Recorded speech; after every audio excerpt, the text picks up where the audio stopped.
European culture, but he was also looking for the roots to Greek mythology. Evans began his search in a hilltop settlement called Knossos. He soon found something that was beyond his wildest dreams.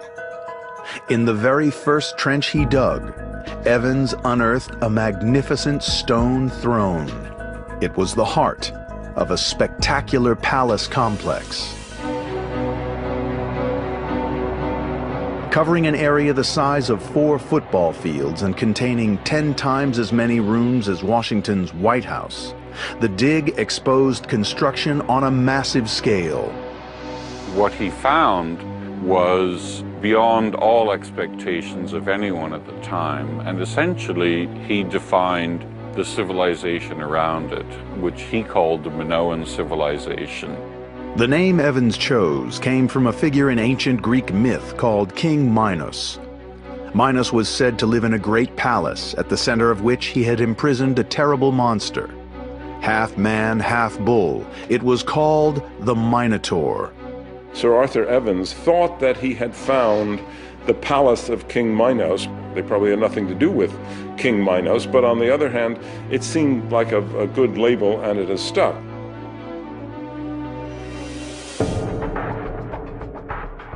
Today, a groundbreaking new theory has emerged as to the origin of this lost world. It's entirely possible that something like the Atlantis myth comes out of here, and it's passed on for centuries and grew in some kind of grand importance. And so there is this theory that the Minoans were in fact the early Atlanteans.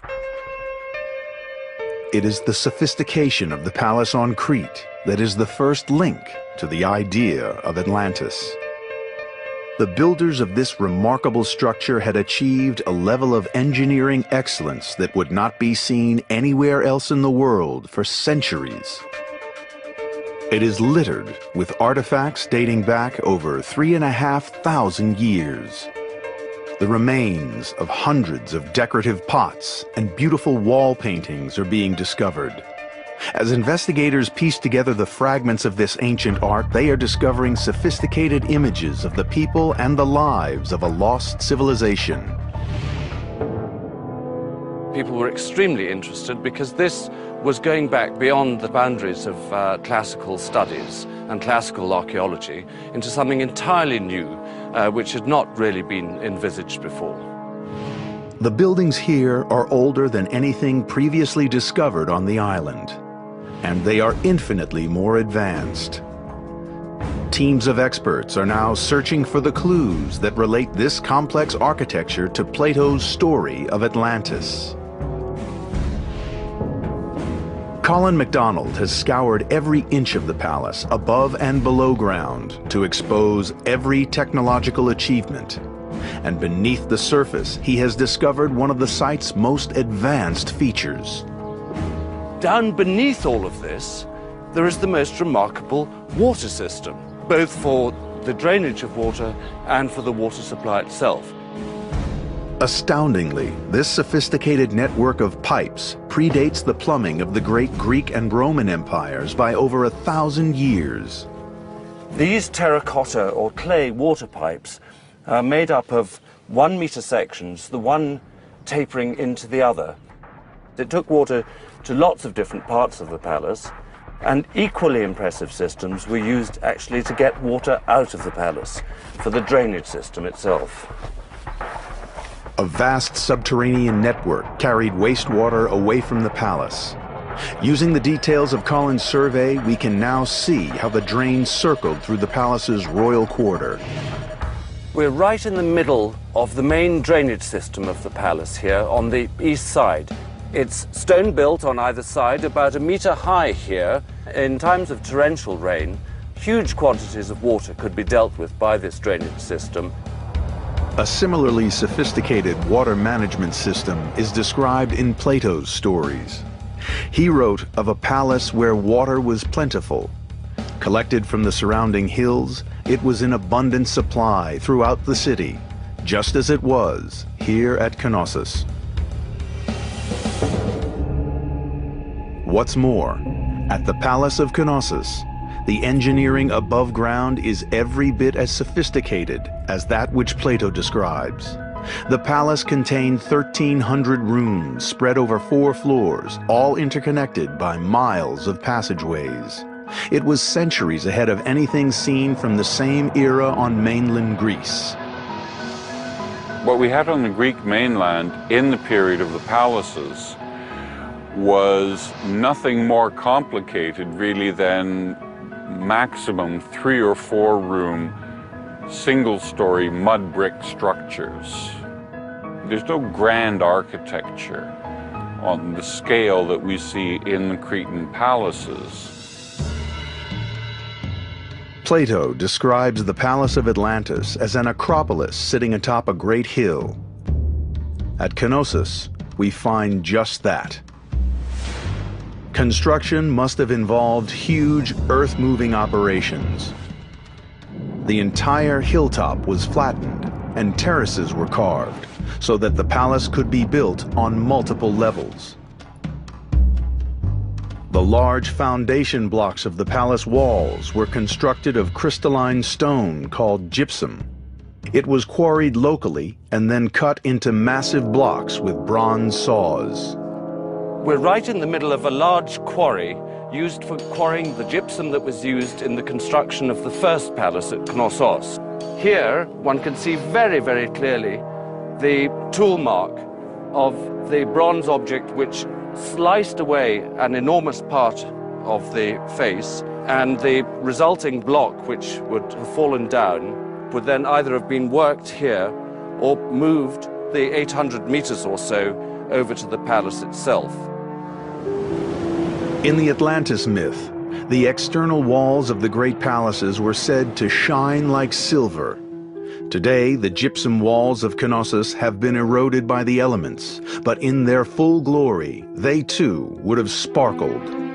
You can almost imagine what it felt like for a Greek coming ashore in Crete and seeing something like the glimmering gypsum palace at Knossos, this giant, shiny structure glistening in the sun from all this crystalline gypsum, and on a scale like they couldn't have even possibly imagined at that time. A vast royal residence, a place of worship and ceremony at the center of an advanced and wealthy civilization. Using their latest evidence, our team applies state-of-the-art imaging techniques to rebuild this prehistoric palace. We can now see the structure as it would once have stood here, supported by huge redwood pillars. Many believe this was Atlantis. Now, our investigators are going deeper, to the very fabric of this extraordinary palace in search of the vital clues that might provide proof. What they find is evidence of the cause of the destruction of this lost world.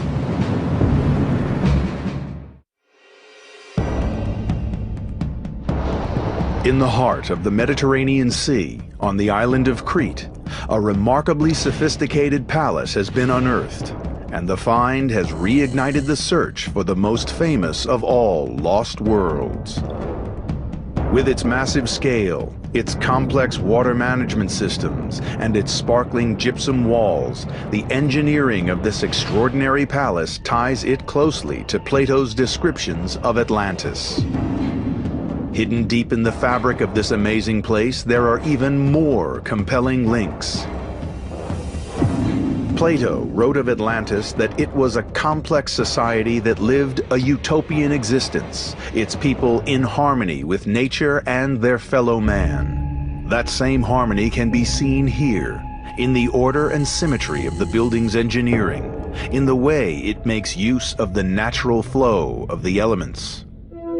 The palace engineers were masters at controlling the path of air and light through the depths of the palace quarters.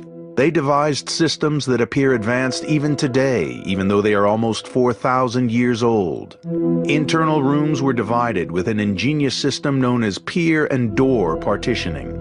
Rows of pillars were linked by discrete wooden shutters which could be controlled independently of each other. They could be set to block the path of a cold wind or channel a breeze to the palace's innermost room. At the very heart of the palace is the central court, providing light and air to all areas of the complex. To the east is the royal quarter, a multi-story structure to rival anything described in Plato's accounts of Atlantis.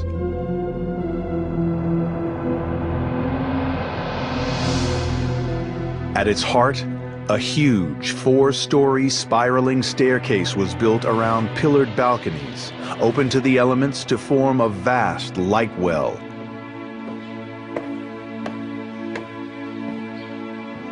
This impressive structure was really one of the great achievements of Minoan engineering.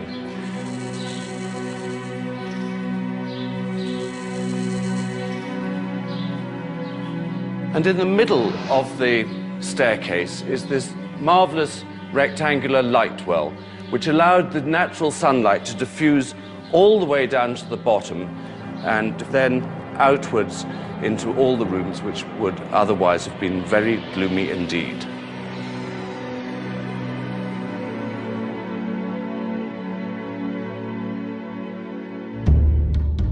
This awesome technology and the sophisticated culture that created it appear to have thrived in the Mediterranean for centuries, but then they simply disappeared.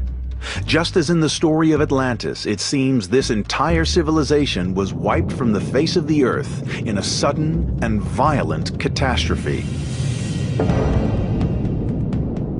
The first clues to what might have happened lie in the sea that surrounds the island. The whole of the Mediterranean is divided into 2 tectonic plates, with Europe on one side and Africa on the other. These 2 colossal land masses collide, and periodically the energy of these collisions is released in earthquakes. The archaeological evidence for earthquakes is very difficult to detect here, partly because, of course, they rebuilt and repaired immediately afterwards. There is one instance, however, on the south side in the so-called House of the Fallen Blocks. It seems that at the end of the First Palace period, there was a huge earthquake, and these enormous blocks were thrown several meters to the south, and there they remain today as evidence of this enormous earthquake. Our experts have discovered that the palace engineers devised new and innovative techniques to create structures that would withstand the destructive force of these violent quakes. Simply put, Today, our team are keen to learn from the experience of the palace engineers, and they study closely the anti-seismic techniques deployed at Knossos. in order to make their tall, skinny walls stand up, it's quite probable that the first thing they did was to buttress them up, rather like this. So if I pretend to be an earthquake and shake this table here, well, as we can see, buttressing on its own doesn't do the job.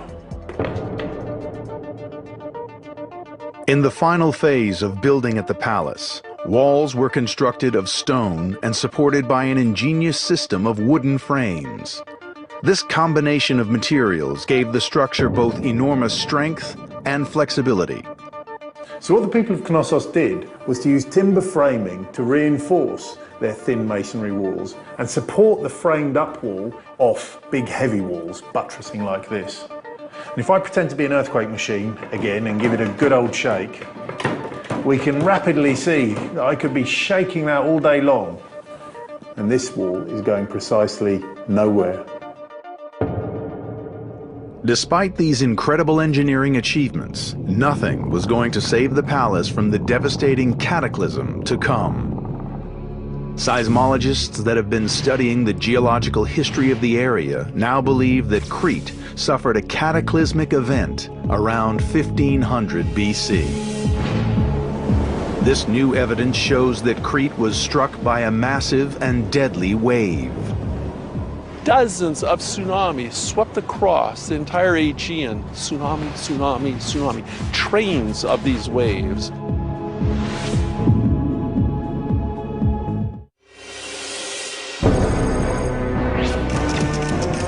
On the Mediterranean island of Crete, archaeologists have discovered the remains of an ancient palace.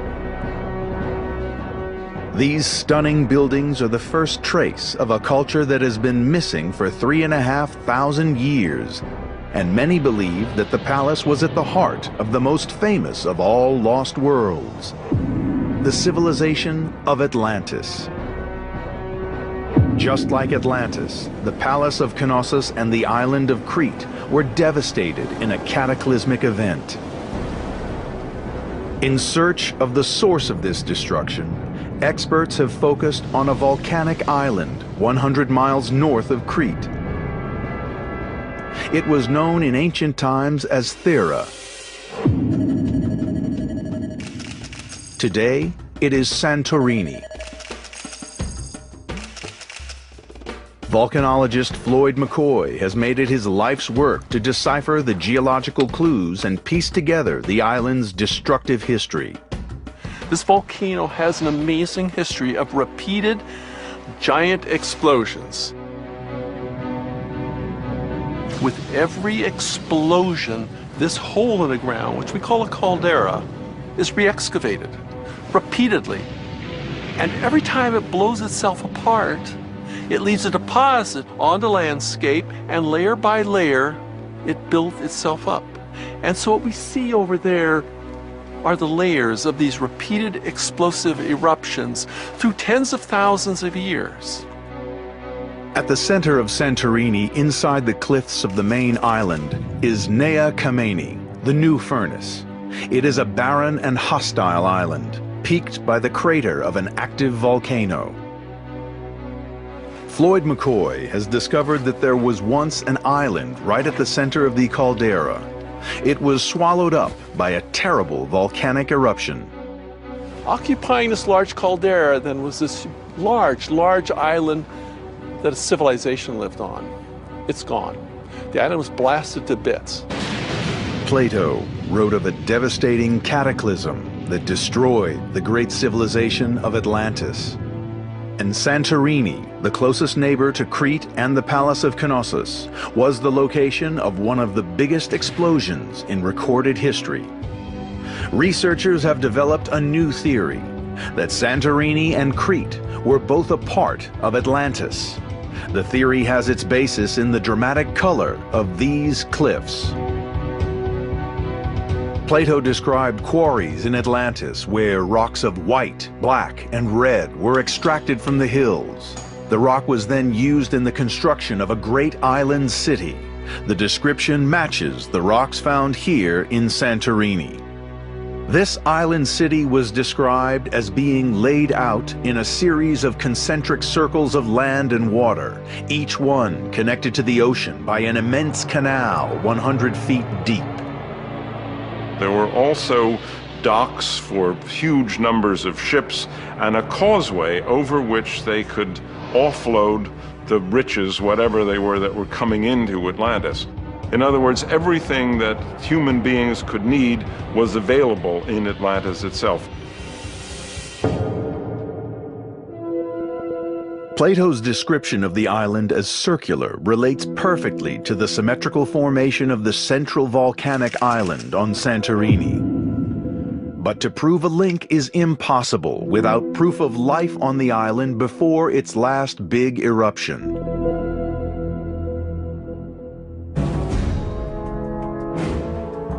Then, in the early 1900s, during excavations in a quarry here, a fantastic discovery was made.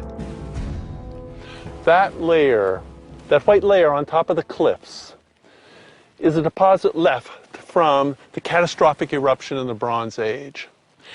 And it was digging there that they found a house site. In another case, they found a burial. They realized this eruption had buried a civilization, a culture lived there. The story then of that ancient civilization starts there with that layer of white ash. These volcanic deposits, which still cover the entire island, fell in the course of a single cataclysmic eruption. Now our experts are stripping back the ash layer by layer to expose evidence of the lost world that lies beneath. Here it is. This is the level that man lived on, right here. Here, in fact, is what appears to be a remnant of a wall built by man on top. And then the eruption came. The big blast started, and all of this was deposited. This is pumice, and the pumice piled up very rapidly. And then the eruption continued, 4 days of a massive accumulation of all of this material all up here, 30, 50, 60, 80 feet of this material piling up, and then way up at the top, the debris flows, the mud flows that scoured the surface. All of this, one of the giant eruptions in human history. The first signs of life from before this big eruption had been found, and the search was on to reveal proof of a culture that would link the island to the great civilizations of Crete and Atlantis. The answer was unearthed in 1966 by an American archaeologist named James Mavor Jr. Mavor assembled a team to search the islands for signs of ancient artifacts. They began their dig on the southern tip of the island, in the tiny village of Akrotiri. In their very first trench, they struck gold. They unearthed an ancient wall buried under 30 feet of volcanic rock. As they dug deeper, the wall became a house, and the trench revealed a cobbled street. At their very first attempt, Mavor's team had discovered an extraordinary town, perfectly preserved in the ash of a volcanic eruption. We are talking about a brilliant culture, brilliant civilization with a very advanced technology in all ways, and especially building technology. The discovery was hailed as one of the most important finds in classical archaeology. The town remained substantially intact. Just like the city of Pompeii in Italy, volcanic ash had filled the city and sealed it from the elements. Its contents had been preserved for more than 30 centuries. The huge task of uncovering the town continues today. With every inch of ash that is removed, new clues to the civilization that was here are revealed. And just as described in the legend of Atlantis, we see engineering skills that were sophisticated way beyond their time. When I first came to Akrotiri, I was expecting something rather simple. But then I realized that this town was made of multi-story buildings. And when we are talking about multi-story, we are talking about 2- and 3-story buildings. And at some point, I realized that I was walking on the 3rd floor of a building that had been constructed 3,500 years ago. That was really extremely impressive. Akrotiri is a truly extraordinary find. It is a city arranged with a structured assembly of interconnecting roads and paths, the earliest form of organized town planning ever discovered, and centuries more advanced than anything that has ever been seen before from this period. Archaeologists have mapped every inch of the town, and from their data, our team have built computer-generated models. You are now traveling down the streets and interacting with the buildings of a sophisticated community that was destroyed at the height of its power thousands of years ago. Just as we have seen in the Palace of Knossos, at Akrotiri there are complex multi-story buildings constructed of wood and stone.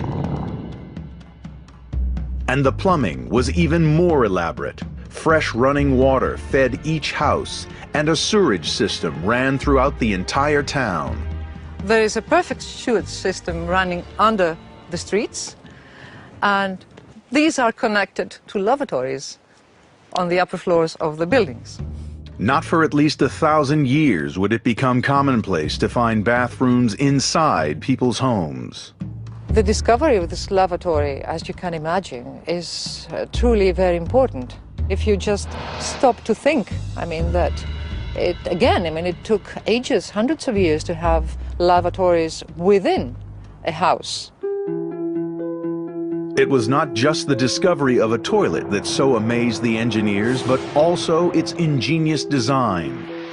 The waste fell through a clay pipe to a chamber below, where water from the town drains flushed it into a cesspit.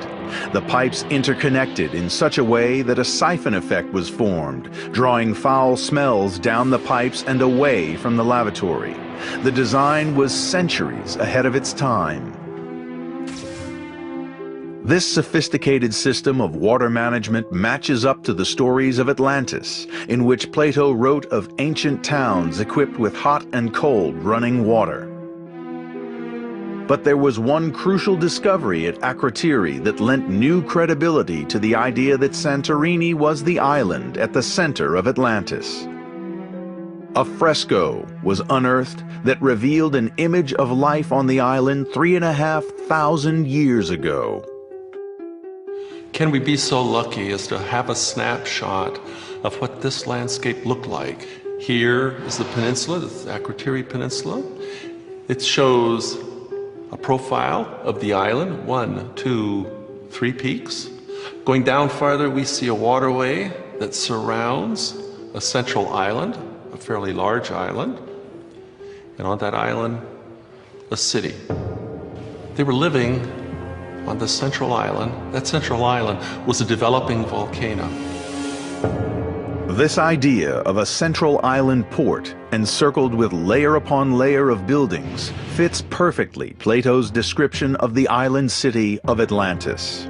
A city that at the height of its power was blown to bits in a devastating eruption. Seismologists are now following a trail of clues that lead from Santorini back to the palaces of Crete. They will reveal the full extent of the horrific disaster that tore Santorini apart and led to the destruction of an entire civilization.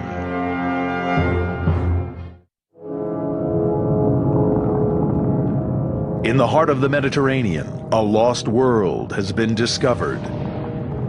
A palace on Crete and a town on Santorini linked by the unique engineering of their buildings. Archaeologists have opened a window on a highly advanced culture known today as the Minoans. They thrived 3,500 years ago, and many now believe that what they left behind gave rise to the myth of Atlantis. Since the discovery of the palace at Knossos in 1900, archaeologists have expanded their search.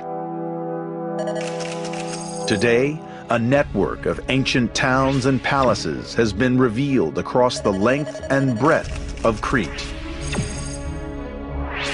What all these sites have in common is that they were destroyed in the middle of the 2nd millennium BC by a series of terrible disasters. According to the Greek philosopher Plato, Atlantis too was destroyed in a single day and night. The land was swallowed by the sea.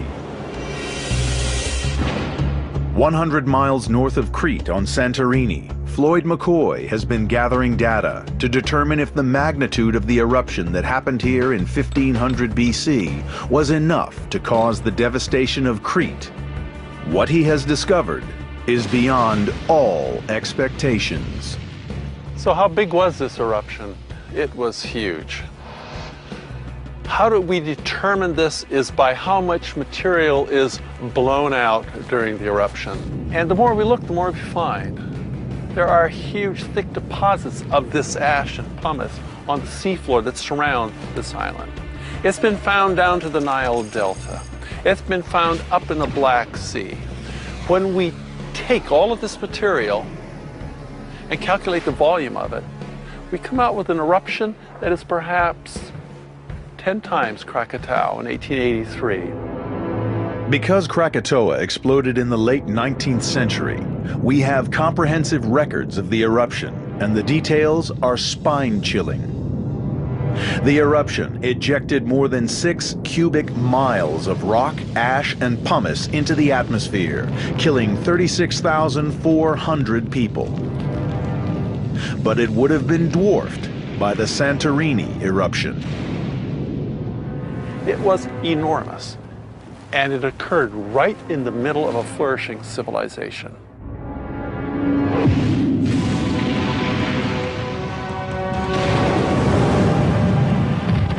Now things got nasty. In this eruption, things got terribly violent, and the mixture of water with this magma produced what we call pyroclastic surges and flows. As they swept across the landscape, they destroyed everything that had not been buried in this pumice.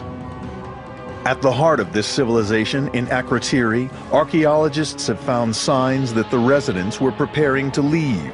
Belongings were piled up outside houses, and beds were found pulled out into the streets.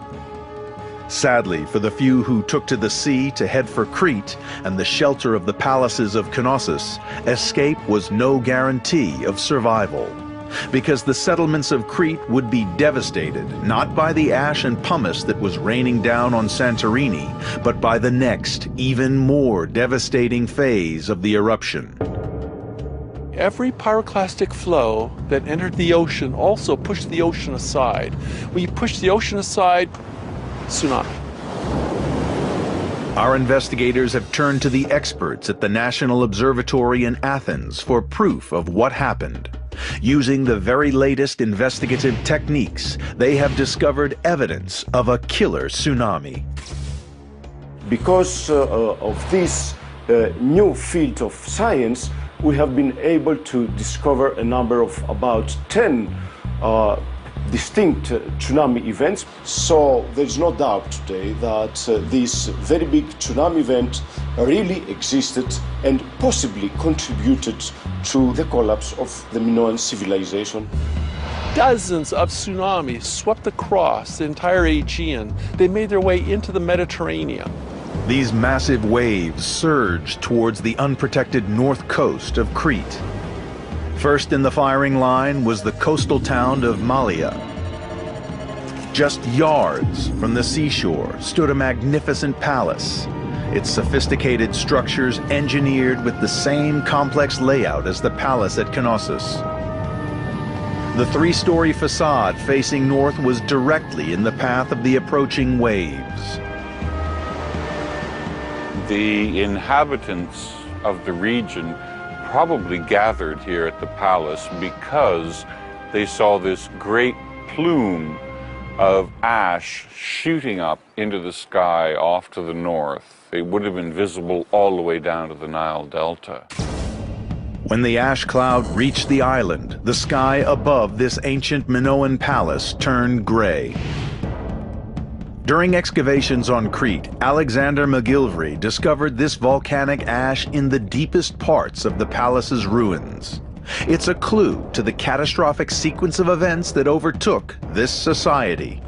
When the first wave came pushing ashore, bringing with it their fleet, from fishing boats to great trading ships, would have all come crashing through here and gone all the way to the foot of the mountains over there, ripping away at this architecture, rubble and trees and smashed up ships, come crashing back through here and over back into the sea.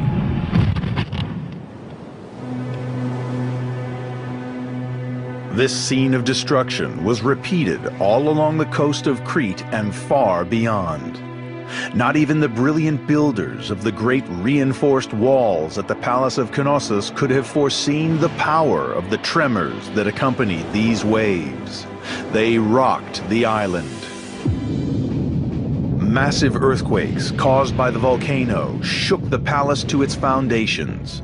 The devastation of this ancient civilization was complete. Today, long after the destruction that struck the Mediterranean, the search for the links that bind these places to the story of Atlantis has taken a new turn. The final extraordinary clue leads east to the ancient land of Egypt.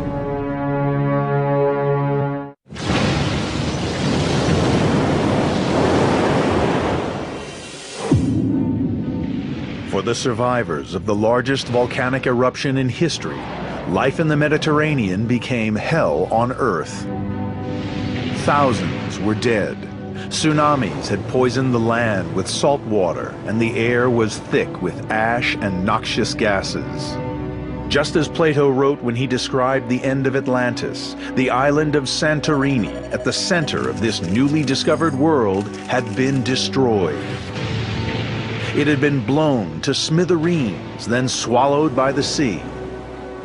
And 100 miles away, the great palaces of Crete had been devastated by quakes and engulfed by terrible tidal waves.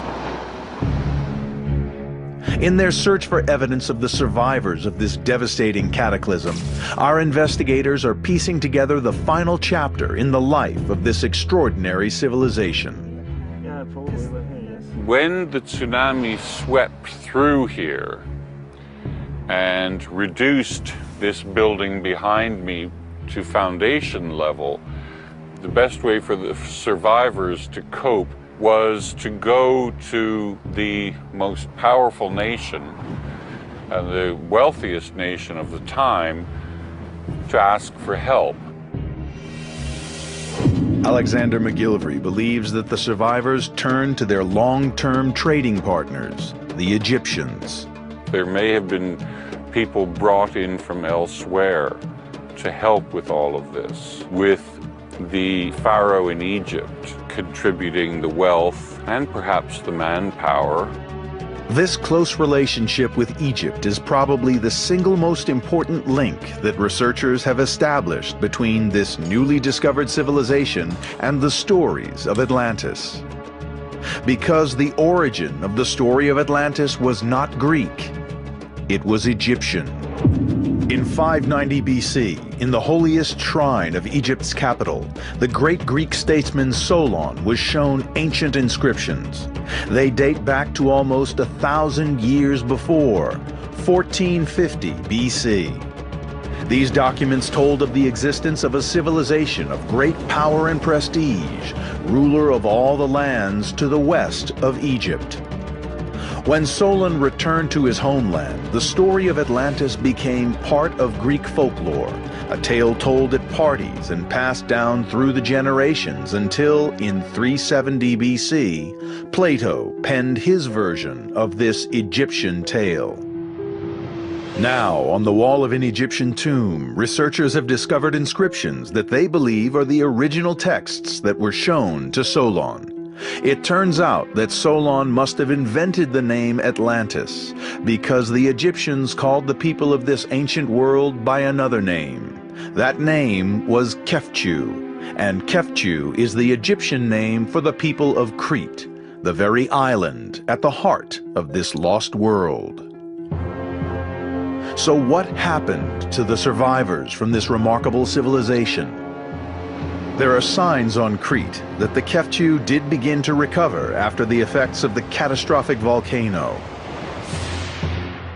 But the survivors were dangerously vulnerable, and soon after the catastrophe, warriors from the Greek mainland invaded Crete. The Minoans did not have the strength or the numbers to repel the invaders, and the island fell. This finally spelled the end of one of the greatest civilizations in human history. The sophisticated engineering techniques and the extraordinary architecture that gave them their unique identity disappeared forever. The Greeks went on to dominate the entire Western world. They gave birth to a culture on which Western societies are based, but things could have been so different. If it weren't for the tsunami and the Theran eruption, we would probably be reading Plato in Minoan. The Minoans would have continued to expand their empire onto the Greek mainland. The White House would probably look more like the palace at Knossos than classical Greek architecture. There are still many questions to be answered that could shed light on the links between the great palaces, towns, and temples of Crete and Santorini, and the mysterious legends of the Egyptians' Keftiu and Plato's Atlantis. On Santorini, vast areas wait to be excavated, and the ocean bed remains largely unexplored. But time may be running out. At the heart of the caldera, beneath the towering cliffs of the modern-day Santorini, is the Nea Kameni, or New Furnace. It is the site of the present volcano, and it is still very much alive. When the volcano collapsed after the eruption 3,500 years ago, it left behind a hole in the ocean 1,000 feet deep. Since that time, the volcano has been growing again, pushing back up through the ocean. Today, it rises 400 feet above sea level, back almost to the size that it was when it erupted 35 centuries ago. Seismologists believe that it will erupt again. The question is when. When that next big blast comes, the best we can do is hope that we can predict it and get away. If we don't, if we stay here for that next big explosion, we'll be a piece of the volcanic ash deposit. When the volcano does blow, it will engulf the surrounding islands again, freezing life in a moment of time, burying it under a new layer of volcanic ash. A new lost world will be created.